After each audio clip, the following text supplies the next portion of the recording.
Hi, my name's Rob and I'm a professional photographer. I'm standing today beside one of the most famous photos of all time, Moon and Half Dome, taken by Ansel Adams. Now Ansel Adams did a lot of great photos and shot mostly with large format, but in December of 1960 when he took this photo, he was using a Hasselblad with a Zeiss 250mm lens.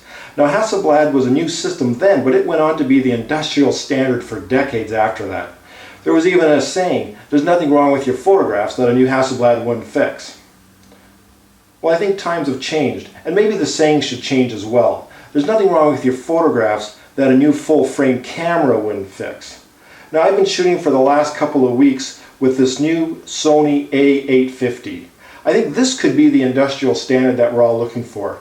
Now, this camera has a lot of great features, built-in stabilization, intelligent preview, weather sealed. But the four features that I think make it stand out: full frame, 24 meg file, magnesium body, and you pair that up with the Zeiss lenses that you can get for Sony.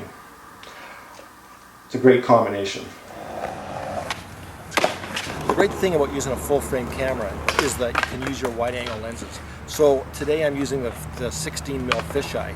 Now you can use the 16mm on a crop chip camera, but it doesn't give you the full fisheye effect. It's only when you have it on a full frame camera that you really get the benefit of the fisheye.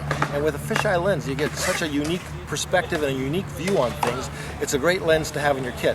Now you can't use it all the time, you can't do every shot with it, but something like skateboarding, where you've got a bit of control over what the athletes are doing, you can get up really close, because you do have to get really close with that super wide angle.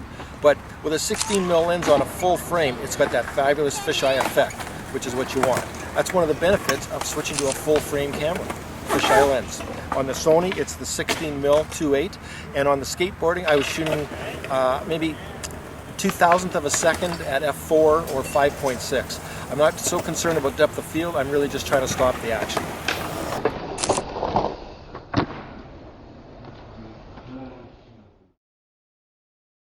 One of the things I like about the camera is the 24 meg file. When you open that in Photoshop, that's 68, 70 megs. That's a huge file.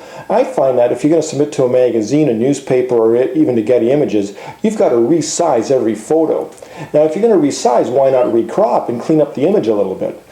If you're going to have to crop it, why not shoot it a little bit looser and make sure you keep every arm and leg in that you're going to need later on. Take the photo a little looser, crop it in Photoshop, clean it up, burn in the corners, then you've still got a huge file, a file that's large enough to run 2 pages in a magazine, which is always my goal. That's the beauty of that 24 meg file. It's 68, 70 megs, and when you open it, you can crop it and still have a great large file. Now these pictures of the kids playing in the creek, I've shot them pretty loose. They were just for a newspaper. Easy to crop, easy to correct, zoom right in, and just gives me a lot more freedom when I'm shooting.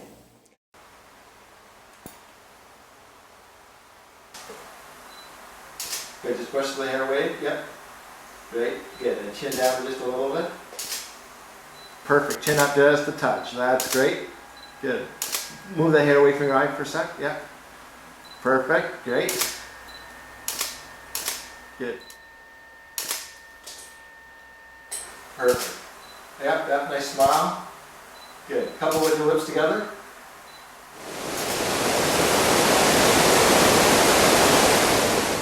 Throughout the history of optics, a couple of brands have really been leaders in lens manufacturing. Carl Zeiss is one of those brands. They've been making lenses for cameras for 40 or 50 years. They made lenses for Hasselblad and Rollei, the Zeiss Icon rangefinder, contacts, and now they make autofocus lenses with the Sony Alpha mount. Every year they offer another 1 or 2 lenses. This year it was the 16 to 35 2.8. Last year they offered the 24 to 70. They make that classic 85 1.4. And of all the lenses, my favorite is the 135. The 135 is fabulous wide open, but when you stop it down to 3.4 or f4, it's just amazing. It's super sharp. You get your subject really sharp, and that beautiful out of focus bokeh in the background. So that's my favorite lens. That's the kind of lens that you can build your career around. And it's f1.8, so it's actually the fastest 135 on the market.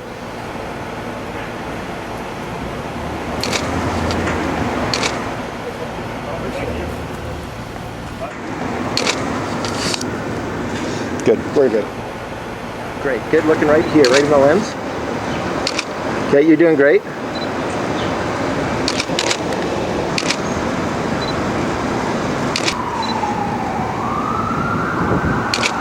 It's quite wide, but I'm trying to get as much of the graffiti part in as I can. Hold on. Good. Looking right in the lens. And yep, again right in the lens, yeah.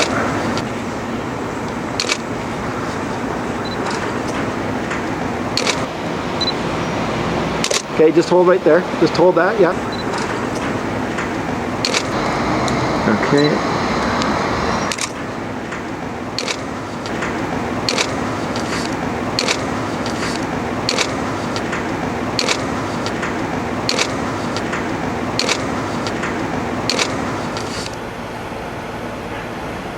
Now the last thing I want to talk about is the magnesium body. This camera is well made. It's a professional camera. Magnesium body, and all of the buttons are weather sealed so you can use it in the rain. And that's what you're looking for. You're looking for a camera that you can use every day, taking professional photos and make a living out of it. You're trying to get a camera that's a workhorse in the industry. And remember at the very beginning of the video when I talked about Ansel Adams having that picture, the moon and Half Dome? Well, he wasn't famous in 1960 when he took that photo, and he actually didn't have a use for it for a couple of years. It wasn't until 1962 that he used that picture on the front of his son's wedding invitation that it actually was first published.